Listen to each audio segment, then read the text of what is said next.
అంటే ఒక police station పరిధిలో number of cases file by single person, అది కూడా కొంచెం ఒక లిస్ట్ అవుట్ చేయమంటున్నాను సార్.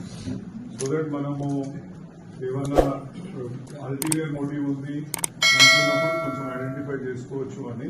అట్లా ఒకరిద్దరు ఉన్నారు సార్ మా అల్వాల్ ప్రాంతంలో, వాళ్ళు రిపీటెడ్ గా, అంటే వాళ్ళు ఒక దగ్గర 10 కేసులు పెట్టిన వ్యక్తులు కూడా ఉన్నారు. అంటే రిపీటెడ్ గా ఇక వాళ్ళు పొద్దున్న లేసి, అంటే సరే ఇదో చట్టము భారత ప్రభుత్వం ఒక మంచి ఉద్దేశంతో తెచ్చిండ్రు, ఇట్లాంటి వాళ్ళకు మనం అవకాశం ఇవ్వద్దు, దాన్ని ఉపయోగించుకోవాలి, దాని ద్వారా నేను బ్లాక్మెయిల్ చేసుకోవాలనుకునేది. రెండోది, నిజంగా ఏదైనా ఇబ్బంది అయిన వాళ్ళని మనం కాపాడగలిగితే చట్టానికి ఏం కాదు.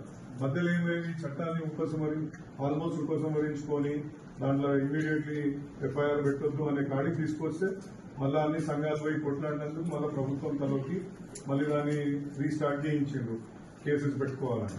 మనం ఇటువంటి ఎక్కువ అవకాశాలు ఇచ్చినాం అనుకో, నేను అది కూడా ఒకటి ఐడెంటిఫై చేసి వాళ్ళు పెట్టే దాని మీద మరి పోలీస్ స్టేషన్లలో ఏ విధంగా రియాక్ట్ అవుతుండ్రు అనేది కూడా మీరు ఒకసారి చూసుకోవాలి.